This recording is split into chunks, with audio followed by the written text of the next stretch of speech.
And then remember ni bia baidi. And your mobile phone biana also kita. I was on your phone papa. Bimusa Enterprise. Elma quality phone. I'm what you see. Wunya Samsung, Nokia, Infinix, iPhone, and also Techno. Mobile phone bia opia. Pomorian Sobeko. Bimusa Enterprise. Also ye ewo kumasi yedu. So pen drive, phone cover, memory card, and also chargers. Any phones accessories bia. Aye Bimusa Enterprise. Ye je crown so say uto mobile phone no. Yes, 1 year warranty. Our mobile phone so battery aye papa. Bimusa Enterprise and my mobile phone papa more easy. Here some accessories at the account. So here bako and also here me no open do na etu akokotonwa. Bomari so the Bimusa Enterprise ebe jinsa wo. Say to the Bema, see round German. I was so to meet your guy level. TV any crisis see what them I was say famo. Bra Bimusa Enterprise e wo Kumasi edu. Niema flash screen unye LED and also plasma. Inchi bia opebi and Bimusa elma de ne bo ne jack from e wa press aye papa. Bimusa Enterprise extra kwan e wo Kumasi edu. Ye ben transformer wo de ko boss FM. Ya so ye ba ko e wo Bantama Goy filling station. Enche mo no ma pay. And also PZ Ajekum building. Ye sanso Bimusa sanitation. Any Bimusa abattoir. I was 0244 452 343 0243 811 233. Bimusa Enterprise. And by the mobile phones and the flash screen papa party. And one the engine of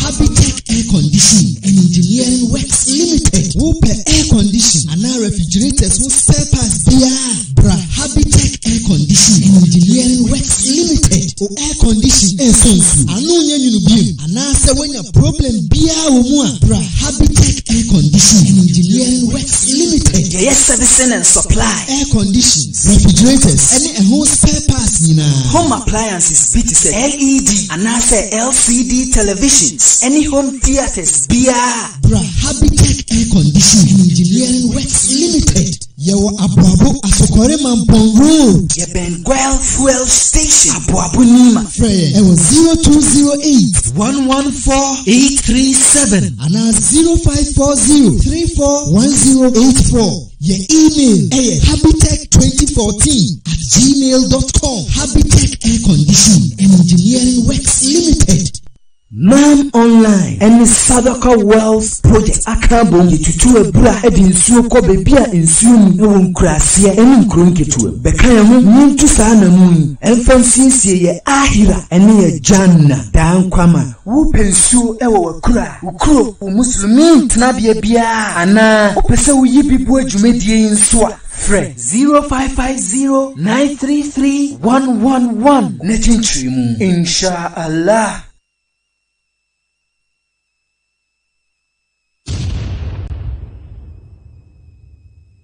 Salamul Muslimin Foundation Ghana. We are a charity organization that provides food, clothing, education, housing, and a lot more to the needy, poor, orphans, aged, and widows in various homes, villages, and towns across Ghana. Donate to us in the name of Allah. You can help us with food, clothes, planning, and building materials to take care of the orphans in Ghana and the world. You can find us at First Floor Kwadasu Market, opposite Bethel House, or contact us on 0274 666 444. Assalamu alaikum.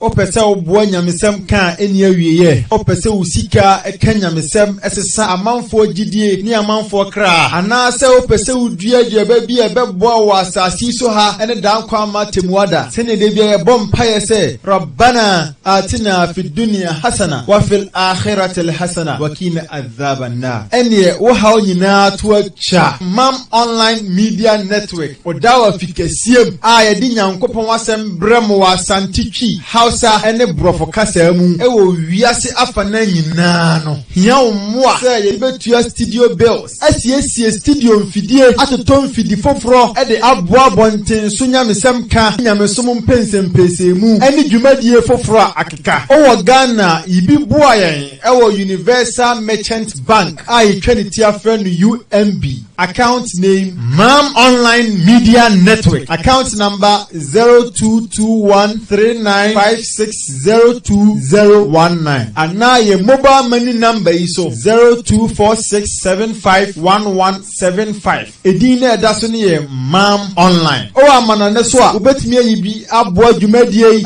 Swift code MBGHGHAC02139560219. Hwan ne bebo otumfo nyankopon bosia na wabone moho ede amano insha Allah. Assalamu alaikum wa rahmatullahi wa barakatuh. Dɔpɛsɛ o sase nye nuhu pa ba Nyankopɔn nkyɛn de si bɛ tɛmɛ radio. Allahu akbar. Wallahi, Al-Jannatu Firdaus is our limit, inshallah. Amen. Heaven and a limit, inshallah.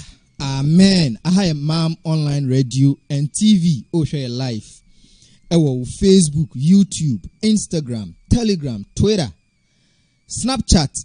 Baby, internet. It's me mau access via search Mam Online. Ubinyaye. Nemo pesa utio wasum asin radio. Call Play Store ne search Mam Radio 1. Your affiliate station, radio member. Nso afadwumadi live mo platform ne so a o mato apete wiase afanan ba bia enne ye memenda better late than never. Program ne ye nyamesempa ye ne ye imam ye sheikh kese ene bedi dwumadi yi wo fia 70 ways to earn rewards from Allah. Last time I share no ye hwebe 10 points ye hwe 10 ways. Na this week ye toaso afiri honum de akoyenim na ansana ye sheik be sha ase no yen hwe de course wo fidue mu ha last week enyoma e course e wo platform yi so yi mom yen hwe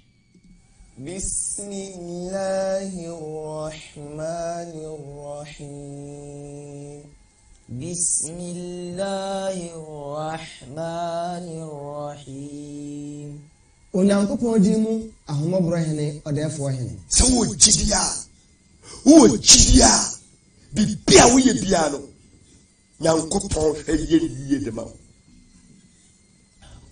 hadisi na nkomshani se man bana lillahi masjidan min malin hasana bana Allahu lahu bayta fil janna obi obesi masalachi nyamu besi da amana heaven enye masalachi ni se masalachi wa nyama no akwati masalachi fufuro ba bi o enye no na nyama ka ade here so ye bayam puntu djuma ma Islam suma koso na konkan ni aye productive na nkomshani ka ho asem yesu annabi Ibrahim alayhi salatu wassalam ni yin sana yede Quran na to ayadi siyade ko pem yawmal qiyamah ejman ka sen ma ile lailatul qadri akobam pae yaken ka Quran ti majai dabi o ya ko da malakal maut baba boni awudi aye wunua bi no se Ramadan bukura no se enye de odu boni ne ye no no wono na wo pa na chew na wo waka ama wo ne no ntiase aye aduma ene ne wo ye nyina no enye ade nya betumi de achew o se awla laka fa awla thumma awla laka fa awla nyam se ne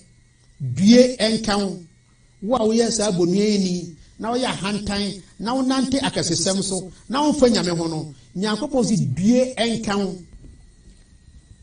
awofo no senka omni yo problem a ananse danko mo otan bi ede mayene a eti danko be wo kura to won nanka watena wo so style bi wo kun wa ini nyinanya o awofo na anye wa hamluhu wa fisaluhu 30 shahar omo wie ya omo wo ye beto wasare so nge eno omo sama ye nufo Dɔpɛsɛ o sase nye nuhu pa ba Nyankopɔn nkyɛn de si bɛ tɛmɛ radio. Allahu akbar. Wallahi, Al-Jannatu Firdaus is our limit, inshallah. Amen. Amen. Yaba mu nyina akwa ba biem. Program ne nyamesempa ye ne ye Malam Muhammad Awal Idris enibidi jumedi wufia. Malam, assalamu alaikum. Rahmatullahi wa barakatuhu. Ifie boko de otumfo Nyankopɔn adaroma ifie boko. Masha Allah. 70 ways to earn rewards from Allah. And yet was Naam. Bismillah. Inshallah. بعد أعوذ بالله من الشيطان الرجيم بسم الله الرحمن الرحيم إن الحمد لله نحمده ونستعينه ونستغفره ونعوذ بالله من شرور أنفسنا ومن سيئات أعمالنا من يهده الله فلا مضل له ومن يضلل فلا هادي له أشهد أن لا إله إلا الله وأشهد أن سيدنا ونبينا مولانا محمدا صلى الله تعالى عليه وسلم عبده ورسوله يا إخوة الإيمان الحمد لله الذي لم يزل بالمعروف معروفا وبالكرم موصوفا كل يوم هو في شأن وصفت نوحا بأنه كان عبدا شكورا وشفيت أيوب بأنه كان عبدا أوابا منيبا وجعلت النار إبراهيم بردا وسلاما فكان له ضياء ونورا وألقيت قميص يوسف على وجه يعقوب فارتد بصيرا وأرسلت نبي محمدا صلى الله عليه وسلم شاهدا ومبشرا ونذيرا ويا إخوة الإيمان السلام عليكم ورحمة الله تعالى وبركاته yɛde aseda kɛseɛ ne awieyɛ ayɛyie ne nkamfoɔ bɛma twɛdi ampo nyame tumi wura daase berɛ fansa ka nyanka ɔkyɛ mu kɔyira wahuna bobirim totoro bonsu ɔbɔ ɔtɔ nsuo ma aduane nyame a ɔyɛ ɔdɔtɔ kɛseɛ a yɛtwere no a yɛmpa nhweɛ nyame yɛ kokromoti a yɛnsa no ho mmɔbɔ wɔyɛ no biribi a ɛnyɛ yie ɛnuanom agyidiefoɔ ne tumi ne n'adom mu ɛna ɛnnɛ yɛtumi asa aba ha sɛ yɛba bɛka nyamesɛm pa yɛbɛdwendwen yɛn ho afa ɛkwan aduɔson bi a yɛbɛtumi afa soɔ na yɛnya nhyira afiri twɛdi ampo nyame nkyɛn yɛ last 2 weeks yɛba bɛhwɛ emu edu na emu du na yɛbɛhwɛ yɛ no megyidi sɛ menu mmienu asua biribi ɛde afiri muo dwumadeɛ no bi wɔ hɔ a yɛdi ne dada bɛnim sɛ nhyira wɔ mu megyidi sɛ berɛ a yɛbɛbɔɔ soɔ no wayere wo ho a woyɛ ne bebree dwumadeɛ no so bi wɔ hɔ a na yɛnim megyidi sɛ yɛbɔɔ soɔ no wode aka wo dwumadie dada no wɔ ho wɔtumfoɔ nyankopɔn ɔma yɛ nteaseɛ ɛnuanom agyidiefoɔ yɛkɔm sɛ na muhammad sallallahu alaihi wasallam a wɔka kyerɛ sɛ sɛ yɛduru akyiriwiam a yɛnyɛ papa bebree saa adwumadeɛ yɛbobɔ so wɔ yi sɛ ɛnyɛ akyiriwiam kora wotumi yɛ na asa bɛyɛ akyiriwiam o enti yɛntɛke advantage ne yɛnyɛ ne bebree sɛne ɛbɛyɛ a wɔtumfoɔ nyankopɔn de ho nhyira ɛbɛma yɛ neɛ nuanom agyidiefoɔ point ɛtɔ so du baako yɛtoatoa firi na wɔtwe mmienu a atwa mu deɛ na ɛbɛyɛ yɛ no a point ɛtɔ so du baako ne ho ɛnnɛ deɛ di kan ɛne sɛ empire a yɛbɔ no friday yɛ particular time bi wɔ hɔ a ɛwɔ fiada saa berɛ sɛ wobɔ mpaeɛ a kɔmsɛne na muhammad sallallahu alaihi wasallam ɔse wɔtumfoɔ nyankopɔn ɛtie pa wɔ berɛ a wɔntwentwɛn soɔ nyankopɔn ɔma yɛ nteaseɛ yɛnkɔ imam bukhari ne imam muslim hadis bi ɔmode ma yɛi قال رسول الله صلى الله عليه وسلم وذكر سيدنا محمد صلى الله عليه وسلم كاتره said there is a virtuous time every Friday wasi ebre bi amfaso woso ewo ifiada emu a never does a Muslim supplicate during it except that Allah grant him what he asked for wasi sakramoni tina sabre no na obom paye osre bibi firi twedi ampo nyame ho a wotumfo nyankopon empupuniti wobeye de kramoni ne pe ede amano Imam Bukhari ni Imam Muslim de sa hadith wi emaye yan magidiefuo we kyerɛ menu mienu sɛ nya duru fia da adwumade bi a yɛdie bia no ma yɛntwitwa soɔ ne yɛnkɔdwum a yɛnwura masalati hɔ ne yɛnkɔtontom twedi ampo nyame yɛwɔ dalil nyina so obi wɔ Qur'an mu Quran sura toso aduasia mienu ne nchichemu enkono ene edu yɛmfrɛ sura tudujum a ɛyɛ efiada esura vianya mfrɛ esura hwɛdi ampo nyankopɔn ka kyerɛ sɛ ya ayyuhalladhina amanu idha nudiya lis-salati min yawmil jum'ati fas'aw ila zikrillah wa dharul bay' dhalikum khayrun lakum in kuntum ta'lamun hwɛdi ampo nyame ka kyerɛ agyidiefo a mutie me na wiei wasi ya ayyuhalladhina amanu ɛyɛ mu agyidiefo a mogya mo dwumadi a mutie mam ɛna wiei agyidiefo a musuro twɛdi ampo nyame na mo gyidie nti mogya aduane mogya nsuo mogya moye no nkyɛn kɔ wore ho akɔnɔ wo nkɔne nkyɛn wagya wadwuma bi ara ka ehia wo sɛ wo ba besum twɛdi ampo nyame wate mo sa nkrofo me nyankopɔn me kasa kyerɛ mo wasi da no dia li salati se ko ba se ye frɛ mo enya fra mo se mo mbra efiara nya me frɛ no a wonya te se muazzin eye Allahu akbar Allahu akbar wasuti ntiemu no a fas'au ila dhikrillah munya ntentem muntutu amerika mompre na monko otumfuo nyankopon anim enko pre otumfuo nyankopon enhira so fas'au ila dhikrillah monko tontom otumfuo nyankopon Allahu akbar yako suratul baqara otumfuo nyankopon se fadhkuruni adhkurukum washkuru li wala takfurun يا أيها الذين آمنوا استعينوا بالصبر والصلاة إن الله مع الصابرين Otumfuo nyankopon ka kire gidiefo na wiese fadhkuruni monka ka mi twedi amponyame ewo ebra mo ho atomo fadhkuruni monka ga mi otumfuo nyankopon azkurukum na mi twedi amponyame so medai mekai mo da hiadam waskuruli ave munyima ye wala takfurun ma munyimi twedi amponyame boniaye ya ayu alladhina amanu ayamu agidiefuo yi istainu samo pemmo bia bisabr mon wenfri twedi amponyame nchen bisabr mon fa abotre wasalat ene salla ye dalt enkotosre inna allaha ma sabirin minyankopon me ni abotrefo ne nambo senya abotre a wuntumi nja wadwuma se okoma salati akochu tasbih di twedi amponyame ka kire se eduru se salla ne tama so a yenjai adwadie yenjai adwumadie bia ye bia ni enkoma sallachi simi yawmil jum'a ayada yefiada no fasa ila dhikrillah mungo tuntumi twedi amponyame wazarul bayn na munja adwadie inkun dalikum sajumadi bi sei khairul lakum anna yamamwa in kuntum ta'lamuna sankaminu mi yenimwa Allahu akbar eni nyankopon se yenimwa engebekwa godi sajumadi we timi tweminu mi enu adwena siso se yahunu yenkwanko tuntum twedi amponyame ana twedi amponyame Allah subhanahu wa ta'ala wakachira se wa azin fa idha qudiyati salata neonzi yewie salla no dia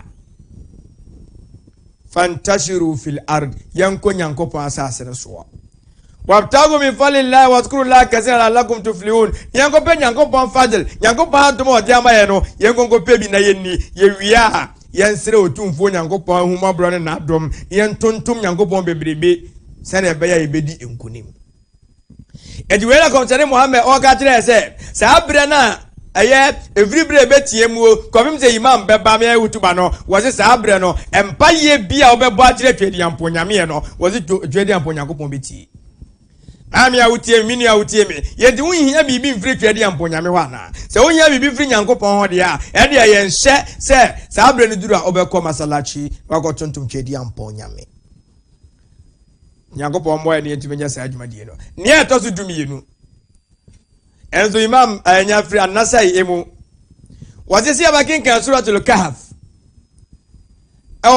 yawmul jum'a obi abakinka suratul kahf biara wazisi anipa no nyankopon edi nshira bibe man yanko hei konsenanda Muhammad sallallahu alaihi wasallam okatire say whoever recites suratul kahf on a Friday will have a light that will be guided between it that Friday and the next Friday.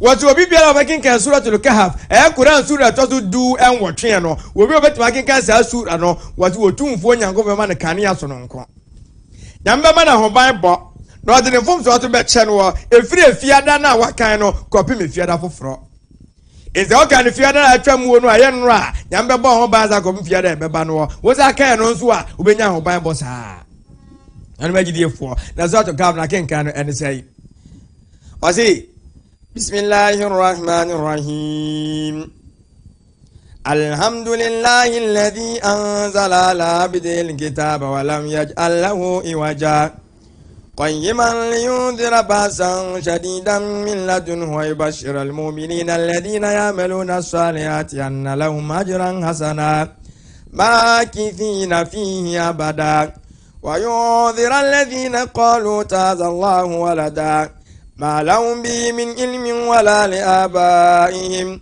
كبرت كلمة تخرج من أفواههم إن يقولون إلا كذبا صدق الله العظيم. أنا أجد يفوا آية توسو باكو ekopi menum na makinkan yie ede otumi kinkan saa kopi mewie ete twan kwedi ampo nyankopon so de hu nhyira be ma wo eno na magidi efuo ekwan ba ko nie obi biara otumi kinkan so to ka afro ma otiri nkwa ima wa mo akwapa no kwarefo waya ade wotumfo nyankopon abon ho bae hwe yie no wankwa adwuma de bi etia nyankopon biewu na nyame anyi ahoban bɔ no amfiri ho amawo eno magidi efuo nie etoso dumiensa imdia fa mi ati asese se obekọ masalachi akoso ntwedi amponyame eno tu kuta enhyira pa eno tu benye enhyira firi twedi amponyame ho yango imam buhari ni imam muslim wai odi konzena na muhammad sallallahu alaihi wasallam wakati say whoever go to the masjid to pray and returns, Allah will make a dwelling for him in paradise for every time he goes and comes back. Obi biara obeko masjid akoya sallah wasa sana chiaba fie wazi wotumfo nyankopon ebesi dan so no nkubi ade amane wo yawmal qiyama ade amane wasasi so asasi bi wo heaven ade amano yawmal qiyama abre bi obeko masallaci asaba fie yan magidiefuo mazalachi ko ya ade bi ayenhye emaye si ebeko akosum wotumfo nyankopon ewo ho every say that is the purpose for which it was created. وأن المساجد لله فلا تدعوا مع الله أحدا وأن المساجد لله وهم وتنفوا نيانكوبا صدانو أي مسالاجي نو أني بيبياني يكون وهو فلا تدعوا أني بيبياني يكون وهو مع الله أحدا أجلس يكوكو تنتم تشيدي أمبو نيامي إدي ينيالي فوفرو بيا ومسالاجي يكو تنتم وتنفوا نيانكوبا na yasum twedi ampo nyame yani magidiefuo so obi anye no so obesum otumfo nyankopon yangore ade bi wo Quran sura etosu mienu ni ichemu oha ene aduasa miensa ala Quran chapter 2 verse 133 na ya papa Yakub na otu ne ma efo Quran say am kuntum shuhada idh hadara Yakub al-maut فقال ابني يا بني أوتي أم كنتم شهداء نمو يا دانسفوا إذ حضر يعقوب الموت أبدا وهو بابتو يا بابا يعقوب أنا كاتيني من سي ما تعبدون من بعدي أدي أنا مبسوم ومي ماشي ميديا مي بابو ميديا مي كو ميديا واتو ميه mi babewu ede na mo besom ewo machi Allahu akbar na magidi efuo esom ya ade bi ehuhia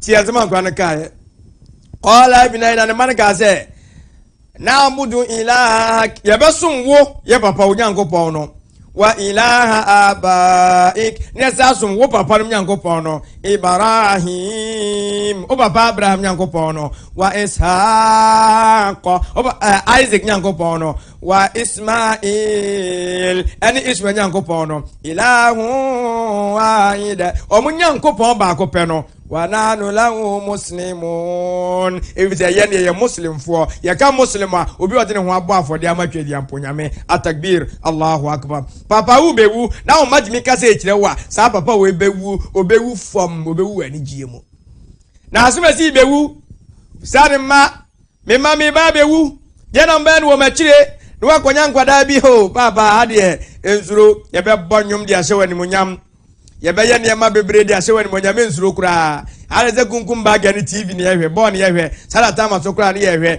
nti ye be za adwuma de ahye wani munyam papa we bewu no owu arehuo mu dan magidiefuo ya ibadi dan magidiefuo fatakun muma yensuro twedi amponyame eyenko masalachi enkonko som twedi amponyame em ogire se yese ya otumfo nyankopon de hu nhira ebemaye ni etosu dunai was he praying in congregation si abesom ewo nipa dom emu o yentete yentemu komtene se wo bi a oti wo dwan a wote ne ho firi nyankuo no ho no saa wo dwan no pataku chenere enti Muslims yenye baako ni yenye ebibia mbom enti ne kwesala ni nyina ya bom ni yegina imam baako achi ni wakenkan na ode ayesala no tikomtene mo sallallahu alaihi wasallam say praying in congregation is 27 times higher and better in reward than praying alone kɔmkyɛne sɛ wobɛyɛ salla wɔ jamaa mu no nhyira wom ɛsene sɛ wo nko wobɛgyina ayɛ salla jamaa salla no ɔse 27 times better and higher na sɛ yɛtwerɛ nhyira fi 27 ɛde kɔ ɛnyɛ 27 no but 27 ɛde kɔ ɛna ɛde ma kɔ na wo nko woyɛ a woanhwɛ a na wo nhyira no kora wo nsa nka imam buhari ɛne imam muslim ɛna de hadis wei ɛde ma yɛ wɔtumfoɔ nyankopɔn ɔma ɛnte aseɛ ɛdɔn no bɛgyidiefoɔ enti wɔtumfoɔ nyankopɔn ka wei de akyerɛ me no mmienu ama yɛhunu sɛ ɛyɛ nsɛm a me no mmienu sɛ yɛbɛka bom asom because yɛka bom ne yɛ som a ebia ne yɛnyɛ nipa baako bi a wɔno nti nyame bɛtie yɛsu frɛ enti wɔte wɔ bi a wɔbɛyɛ jamaa salla no wonya ɛnhyira allahu akbar sɛ wɔyɛ no wo nko a wonya nhyira wobɛwo nhyira woahwɛ a na ahwere wɔ ba wɔyɛ no jamaa mu a wɔte wo nhyira no ɛdɔɔso ɛnɔnom agyidiefoɔ hɔ na ɛmpa adeɛ a ɛdɔɔso enti yɛnyere yɛ ho na yɛnyɛ salla ɛwɔ jamaa mu na mewɔ gyidie sɛ twɛdi a mpo nyankopɔn ɛde ho nhyira ɛbɛma yɛn ne yɛtɔ so dunum wɔ nimdeɛfoɔ sɛ offering supererogatory prayers si ɛbɛyɛ nafila bebrebe kɔmkyɛne muhammad ɛwɔ imam muslim hadis ɔde maa yɛn wɔsi Rasulullah sallallahu alaihi wasallam said, Allah will build a dwelling in paradise for anyone who prays 12 supererogatory rakah daily in addition to the compulsory prayers.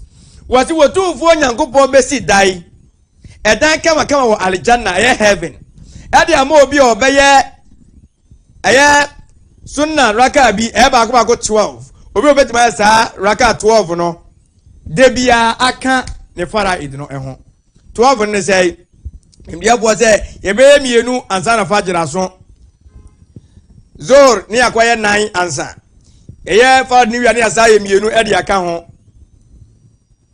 endia yɛ mienu yasa yɛ 9 aka ho na sensia na yɛ magrib wia ne asa yɛ mienu si yɛ event sɛ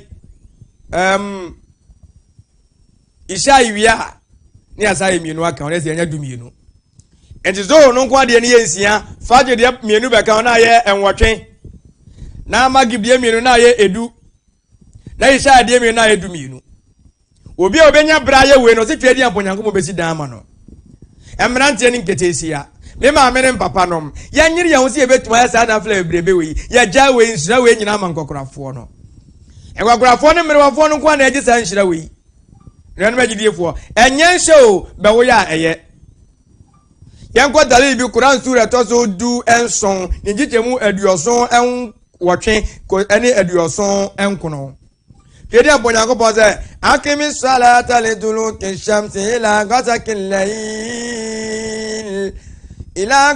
layl wa qur'an al-fajr inna qur'an al-fajr kana mashhuda wasi akimi salata mun sorin sum twedi amponyame wabra wia na yini tire no kopim sa na adwube yini ti wa qur'an al-fajr ne dura ma chebra mun kinkan qur'an al-karim inna qur'an al-fajr ma qur'an kinkan wa ma chebra no kana mashuda eya dansidie na so popo ti be din wa dansie na ya malikia be nya hunshira tie de otumfo nyankopon kan wa minal layl se dura na adwunu a fatajad munsiripe bihi nafilatan lak nemum ay nafila enyenhye abeti asa ebia an yabathaka rabbuka maqaman mahmuda wati ebia nyambe peja mo fire ni monyam akwa ni monyam nyambe mamo ay ni monyamfoa ala wotumfo nyankopɔn akyerɛ okwato akora akɔtwerɛ BC ana ɔmo mu kyerɛ wasi sɛ nipa ne nyampa na ne agye ade ntira question na GS ɛtoro ade examination body no ɛto no wanya ndi wɔso wo akotwa na jana na ebesi akɔ no nyame de apɔre maye malam yɛmfo so waki ne yɛnkonkotwa ana obi sɛ unwu minia sɛ na otie bia obewu ya ibadi nyamesomfo fatakun munsuro twedi amponyame ya ikhwatil iman enti wase obi biara obeye sa na fla no Nyankopɔn be hyira so e de amano timala wa wo ye na fla yire ho wa onyenye so yire ho na ye bie se na be ye nyina be nya hyira no pepepe ye nyina kosi adanna ye nyina ye ni adan ye ni agye so wasiqa alladhina kafaru ila jahannama zumara حتى إذا جاءوها فتحت أبوابها وقال لهم حسنتها ألم يأتكم رسل منكم يتلون عليكم آيات ربكم وينذرونكم لقاء يومكم هذا قالوا بلى ولكن قد كلمة العذاب على الكافرين وزي يوم القيامة نوم Dieta matches aya we abano. Si ye kana fila asem, ye ka sadaka asem a, na nipa twetwe no hom. Nipa nim se bia, ya huni muo, anate bia ho na atɔ ye, ene ye ka sa asem we yie. Tie, wati wasika alladhina kafaru ila jahannama zumara. Wati yamal qiyama, ata ebeso abaniyefu ni mu, ni edoma ko jina jahannama gate na no. Hatta iza ja'uwa futiyat abwabuha. Ya do ko duru gate na no a, na ye bie jahannama gate no, ade a kire wo mo. وقال لهم حسنتها na omo we bonsam janum no omo we gate no so no no ma bisa ya ni ayako jahannama ne se alam ya'tikum rusulun minkum yatuna alaykum ayati min rabbikum wa yanzurunakum liqa yawmikum hadha denti wo bi amba mun chei eti mam online for amfa programs amamo mam online for stream program to Facebook YouTube Twitter mam online for kan se we nyina nkyere mo Sheikh Ahmed Cheinom mala nas nom omo nyina o man ka hwe nkyere mo e fa saada we ho Oman kan chamu te dawe ahumijie ni ha dawe yenum enzuo kama bia wa ha oman kan chamu te ahoto bia ni ha oye sa da utwa ntura enye ye omete no kure na asotwe no efata yere de bonyefo no atakbir Allahu akbar inia ada na wo twen na sa abrewi aba beto wo e de be de se وثيق الذين اتقوا ربهم الى جنة زمرا وتنسي يا الجنة فونو يدو مو مسرو twedi amponyame wasika alladhina takaw rabbahum omo musuro twedi amponyame no yedo muko jina aljanna gate na no hatta iza ja'uha yedo muko ben gate no wa futihat abwabuha ni ya bie gate na mo wa qala lahum hazanatuha na omo hwe aljanna gate no maka tro mo se salamun alaykum tibtum fadkhuluha khalidin salamun alaykum nyamia sumdie nkamo ewo abotra munyane wo wiase sadaka mo ye boa mo de boa ma online ere ni dwumadie sadaka mo ye ma nyanka sadaka mo ye ma akunafo dwumadie amudi ye na afila mo ye sa abotra munyade ye no tibutum munra sada we mo fadkhuluha khalidin munra mun kwatena mu afebo subhanallah alam Ejisi ayi ya we dwumadie ni ye kire ya yire ni ye ma edem faso bebre ya nkyere ayire ni ye ma no a wodi ya mal kiyama nanka se okọ jannahu nanka se okọ heaven ebra okọ no eze wakifuhum munyina sa nkrofo no omokọ no innahum mas'ulun omu wonsem bi ya no malam yesa san wo abebisa wanum asem obase wa hwe ni ye oyire se wa hwe ni ye omote wa nkyere omo na afila wa nkyere omo nyankopon esom Ebre bi said na Umar imdia fo se o hona papa bi de ne baba ye papa de ne ba no se said na Umar me ba ne mume me ba ne nya na sade ya mame ana o ma se ati wo tu abrante ya no fo na abrante se papa mpa che wo mitim bi sa wasem o se ekwan da ho o se papa sade ya wa ne ba so ya ne sei na papa wa sade ya wa ne ba so de o se an o se ya ne sei one papa na so ware oba papa two o so ma ne ba ne edi papa three o so kira akwa ne nyame kwan sala na afila ne bibia ansa na akwa no anyini kura diri benefit so o de papa me da se maame am papa ware no kura maame no ontene maame no ohwe abosom eso na di no kura de maame no kwanya di pa o edi na o kan ye bosom panyi di ne de maame ye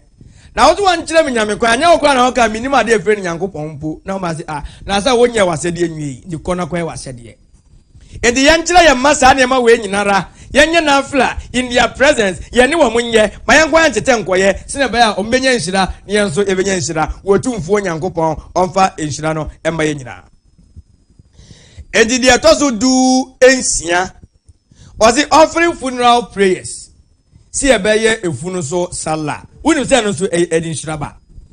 Obi a obeboa me ayefunu so sala. Unya nshira. Allahu akbar. We na ma komsani Muhammad sallallahu alaihi wasallam anyamisha na sumje nkanwa. Komsani ka kire se kramoni a obekọ heaven no, obekọ jahannam bonsam jemu no wa na ope.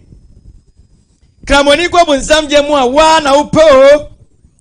adenti ne yɛkasa deɛ enti yɛkasa ne sɛ hwɛ sɛ efunu so sala yɛyɔ ne wakɔyɛ bie woyɛ bie no ane yɛatwerɛ nhyira de ama wo Allahu akbar Allahu akbar otumfo nyankopɔn ɛmɛnti aseɛ Imam Bukhari and Imam Muslim ama yɛ hadith bi ɔde kɔmsɛne Muhammad sallallahu alaihi wasallam wɔse whoever attends a funeral and prays over the dead receives a reward equal to a kirat wobi biara obɛkɔ baabi a efunu wɔ tie baabi a tie na obi ewu maminka wo sɛ yɛwɔ fardul ain ɛna wɔ fardul kifaya yɛka fardul ain a ɛyɛ adeɛ bi a yɛnhyɛ wɔ wo ankasa wo so wɔ obi yɛ ma wɔ ɛnyɛ yie sɛ me to me oh sɛ me pɛ Yunus asɛm nti no ma menyɛ na kyiri wi ama no ɛyɛ ne sɛ nka yɛ de paa o sɛ me to Yunus a ebize ma menyɛ ne sallama no ɛnka yɛ de paa da bi wɔ se fardul ain ɛyɛ nhyɛ wɔ Yunus na ankasa so ɔno ayɛ ne salla ni on fardul kifaya si yaka fardul kifaya e ya de yen se Muslim community ni so wo mo at that particular time no so mo ya ye na ye ni ho nyina aka ye nyina e bi se efunu so sala wotumfo nyakopɔ ment ase kom se ni se wa obekɔ ba bi a efunu wo na obɛyɛ sala wo e wo efunu obɛboa me yɛ sala wo efunu no so abɔ mpaya ma no wo nhyira na kɔ ese wonya kirat baako and whoever was also present at the burial received a reward equal to 2 kirat. Now obi biara oya sala ni wiye no ena odi akire ena yekosie emu no ye bɔ mpa ye ma no ye sa ba fie o se sa de pa no nchira se obi a wanya nchira 2 kirat. The people asked him, ena obi sa come say, what is a kirat? E dey any kirat? He said, ena o ka kire o say, it is equal to twice the size of greatest mountain Uhud at Takbir. Was it kirat no baako ekesie eso sene mountain Uhud mienu mountain Uhud ye mountain bia bipo bia esuye na kirat baako eso sene mountain Uhud aka bo hu mienu na wanya kirat mienu o Imam Buhari and Imam Muslim ene de maye tenan magidiefoɔ si yenu ewu na eba se enya no sala ya lola na kwa no sala ni biye na se na sala no efunu sala no etie nimdiefoɔ se imam ba takbir baako enan Allahu akbar. Oya sala gbe di kan no a ni akenkan suratul Fatiha. Nimdia fo se no say Allahu akbar. Nimdia fo se ni akenkan suratul Ibrahimiyya Allahumma salli. Nimdia fo se no say Allahu akbar. Oya sa de to so miensa no a ni abom pa ya mafunu no a woda ho no. Ya bom pa mafunu nya ni ebobi ma ye ho. Na imama ya Allahu akbar na ya sabon pa kakra to aso e bowi na imama ya assalamu alaikum wa rahmatullah ya assalamu alaikum he ni faso a alhamdulillah no ni atamfu ni edekọ obi bia betima sa adwuma de wi no insha de tro nhyira ede ma malam wo ye funu so salary ya tro nhyira de ama wo yakopon o menti ase nia to so do enson Therefore, say women praying at home. Some mabaya sorry, e wo fie. Wasi anonso e yenshira e de ma wo mo. Enya hadith be free eba aye Imam Abu Dawud. Wasi concerning Muhammad sallallahu alaihi wasallam said, do not deprive women from praying in the house of Allah. That is masjid. Mamun si mano kwan so person mo ye sala masallachi a. But praying at home is better for them in reward. Nemom sanko mo ye sala wo fi a eno nanka ye pa atakbir Allahu akbar. Eno magidiefoa. Ebra ba betima sala wo fi ne bra ne kunu betima kire na de wo ba nim nema bebre wo Islam mu se wonim de anuanom ye mom nko masalachi ebra imam ne mara mo ho ne ye no na mo asua afiri wo mo nchen. Nemom nguma ne se sanka man ye sala wo fi mu a eno enanka ye ma wo mo. The to do and watching. Therefore, says supplication after prayer. Say, ye betun tum trade and ponyame. Ye be bom paye e was salachi. And I imagine therefore, ye mube breni bre e was salachi no. Obi wa imam nyaka assalamu alaikum wa rahmatullah assalamu alaikum wa rahmatullah imam kan we ya bonzo munyina sore pie inua nyabre ma twedi ampo nyame wa nyabra ma Allah na wo kina Allah nyabre ma wo e gomjane Muhammad sallallahu alaihi wasallam e wo hadith bi enya no imam Muslim e ho o se gomjane se Allah will forgive their sins even if they were as much as the foam of the sea for anyone who exalts Allah, saying Subhanallah, Thalatha wa Thalathun, 33 times. Was it ready and Ponyankopon de ye boni bechayin? What the other Sama boni becha womo? Mbose boneno dawson. Essene other boneno a dawson. Other at a say. A hurona nam empo a poaninum pa. Yango betimi dia channel. Obia. Wa otumfo Nyankopon okaza Subhanallah ahotianka Nyankopon ahotianka Nyankopon ahotianka Nyankopon ahotianka Nyankopon ahotianka Nyankopon Subhanallah bebrebe otobaka 33 times and praises him now about tuntum chedi amponya obeyi na ye obeyi Nyankopon ye saying obaka say alhamdulillah asidanka Nyankopon asidanka Nyankopon asidanka Nyankopon asidanka Nyankopon was he be no 33 times that was allergy and then glorifies Allah saying that the papa wa wo tumfo Nyankopon aka say Allahu akbar Allahu akbar nyame ekokroko nyame ekokroko nyame ekokroko nyame ekokroko and 33 times and then complete the supplication to be 100 by saying nasa dipano obewie we nyina no obeka say la ilaha illa Allah wa la sharika lahu lahul mulku wa lahul hamdu wa huwa ala kulli shay'in qadir was la ilaha illa Allah Nyankopon abodie biero fatas esom aditwedi amponyame wa yaba akope la sharika lahu yenise so e masa atwedi amponyame no lahul mulku za Nyankopon na ahini nyina ye ne dia wa lahul hamdu ona ye nyina ye ne dia wa huwa ala kulli shay'in qadir wa dina za otumfo Nyankopon no ona tumi nyina ye ne dia yan magidiefuo ndiefo se uwie we ya wa ka kul Allahu rabbil falaq rabbin nas now the ayat kursi wa peso otumfo Nyankopon to do mfom so be chewo Allahu akbar Allahu la ilaha illa huwa Nyankopon bia no fata ye Allah wo Nyankopon la ilaha nyame bia ni wo illa huwa adi wa Allah nko alhayyu nyame woti ase qayyum na wo Nyankopon wuda la ta'uzuhu sinnatu na sa Nyankopon ntonkom emfa no wala naum na wada lahu ma fi samawati sa Nyankopon no onna de wosoro ahodo nim nyina ne dia wa ma fil ardi ena de wasa zu bia ne dia manzal ladhi yashfa'u fa ne betima agye no ho illa bi izni adi otumfo Nyankopon epe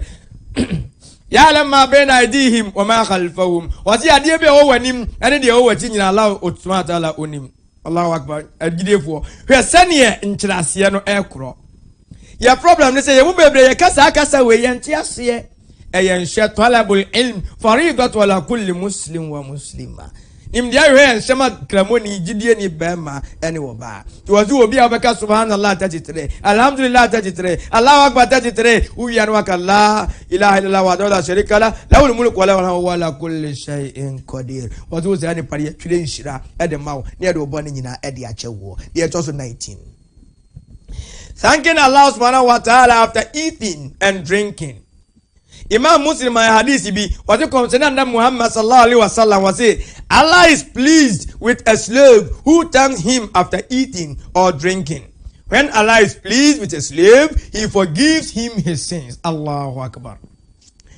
Ajidiyafo nimdiyafo me ati ase wa ase si yedidi wie anaya no wie a yenda otumfo Nyankopon ase ebedidi ani aka bismillah yedidi wie ani aka alhamdulillah ni ada Nyankopon ase Yangwa Quran Surah Tosu Dunai, Ninjichemu Elson, Quran chapter 14, verse number 7, Surah to Ibrahim. Watum for Yankopon say, La shakartum lazidannakum. Wasi, La shakartum, wa ubayan nasifuano, lazidannakum, Yankopon ma ubikaho. Allahu Akbar. O ma uba kona udana sienu wa ma biyu. O ma umiyona udana sienu wa ma nine. O ma na oda na se no ma enwotwe yere magidiefuo ye ka oda nyame ase ne sei se nyame ma osika na de ube nyame adwuma e kire na ase e kire aniso nyame ma o ma mo so nyame nwoma e kire aniso nyame ma osika na mamola hia sika na umfi ye no e mala fa bi maye na nya nhira no ase wala in kafarutum na obi a obeye boni aye ni no nazabi la shadid ubonte mi Nyankopon masotwe no shadid edi So ye boni aya boni me nyango maso twen e dey and abrantie bedidie akejeje bedidie owi a say kwasia na twempena kwasia na wade agidiefo se oka bi atwo hu firi ho obi excuse me dabi anya excuse me na come say na chira ye alhamdulillah didi wi a say alhamdulillah alam se oka say ya na chira kama yakobon say fadhikuruni munkai kai me ewati bia mu azikurukum na mezuma kaimo waskuruli na munyimi nyame aye munyima ye wala takfurun ma munyimi boni aye yo ni panum bebre wo ho oye dede si akwam de no eni nto oye dede mala na de wo wunsu nkasai enkwano the gift of life no kura no wo sori akasa alhamdulillah ni papa be na person ko am sori ye wo mantuma sori ala wote kasa o mala wutumi hunu ade o mala msabi wutumi kura ja nan mala wo bi ya paya for the full hu mala wuti biale na otache man fambot na atwekwa na asaba mala wutumi humi o bi oxygen si ne so mala wo bi kasa no wa wanti o mala wo bi hunu ade mala wunyinya me aye mala wunyinya me aye si ayu alladhina amanu emu ajidifu istainu bisabri wasala samu remu afijedi ambonyame wa bisabr mumfa abotre wasala eni nkotosre esalaye inna masabirin na binyame ni abotre fo ne nam kino me ajidifu nyame mpe obi a oyeboni aye mala papa bia wo ye biara penyame ani monyam enne kire se wo ye nyame nti Surah Ad-Dahar innama nut'imukum liwajhillah wasi wa papa ye fu bi wo mumu a mboso omu ma aduane omu ye aduane ma akiriwiafo omu ye aduane ma nyanka omu ye aduane ma anifrafo omu ye aduane ma egunafo a omu si innama nut'imukum mo aduane adi mamu liwajhillah ye benyame ani mani monyam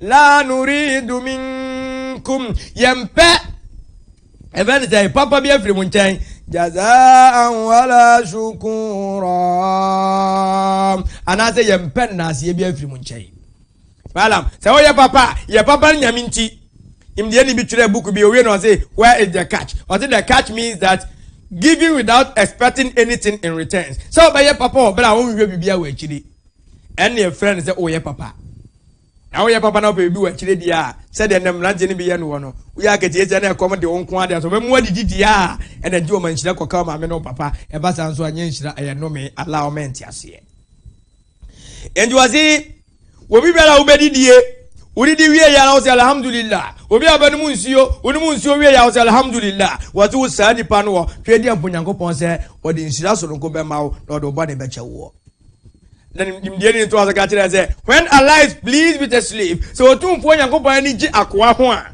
he forgives his sins or the boni nyina e chen wo nyame na e boni fache hene nyame onfe e boni nche nia etwato nia de end episode no aba awieye number 20 what is zakatul fitr we dey as ye sheda na ye de we ni be she ha zakatul fitr brianzo na e ya so yi o the Rasulullah sallallahu alaihi wasallam say onu concerning has made zakatul fitr obligatory as a means of purifying the fasting person from idle talks and foul languages and feeding the poor.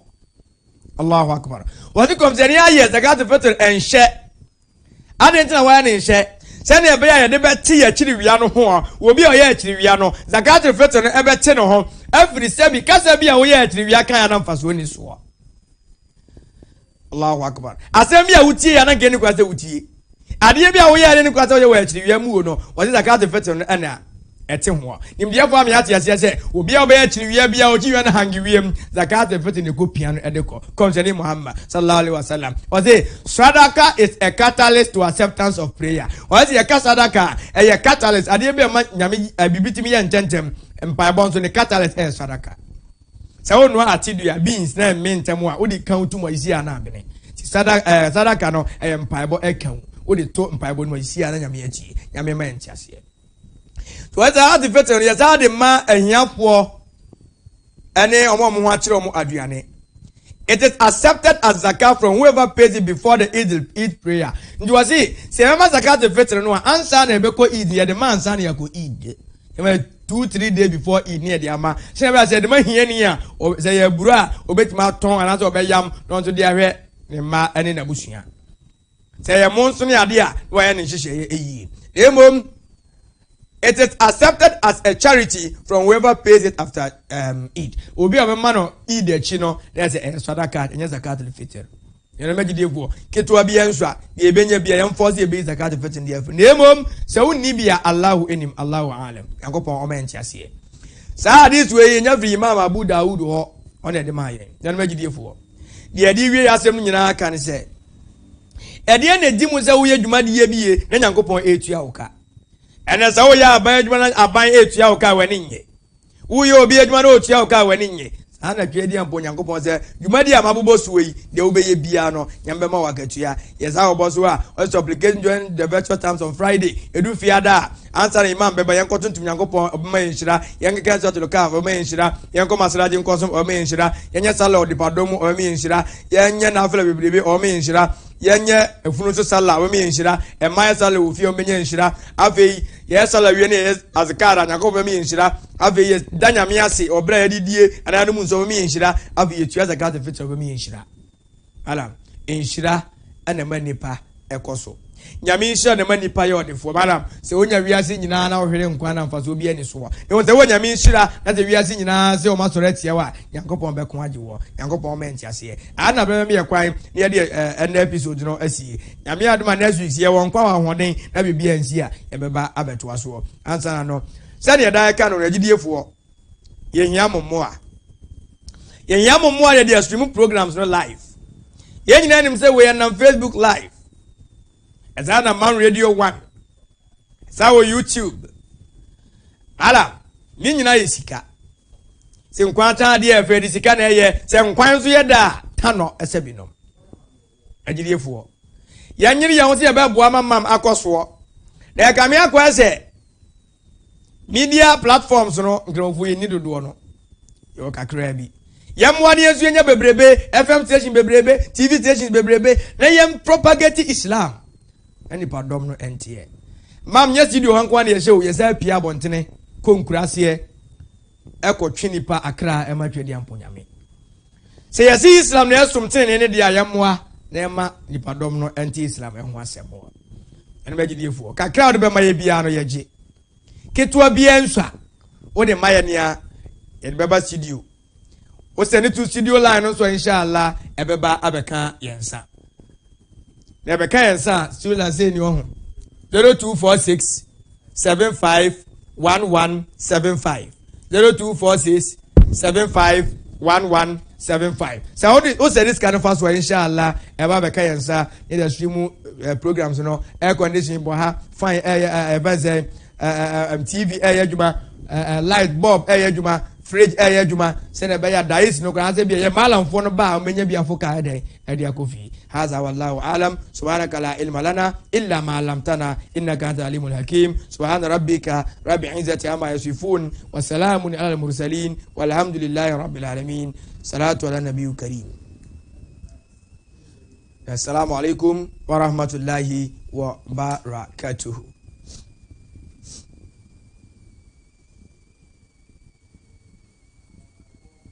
Man Online and Sadaka Wells Project Akabom yetutu ebra edi nsuo kɔ bebi a nsuo ni na wɔn krasie ɛne nkuro nketewa bɛka yɛn ho nyintu saa na mu yi ɛmfa nsiesie yɛ ahira ɛne yɛ janna dan kwama wo pensuo ɛwɔ wakura wokuro wo muslimi tenabea bia ana opese wo yi bibu adwumadie nso a frɛ 0550 933 111 na chinchiri mu insha Allah.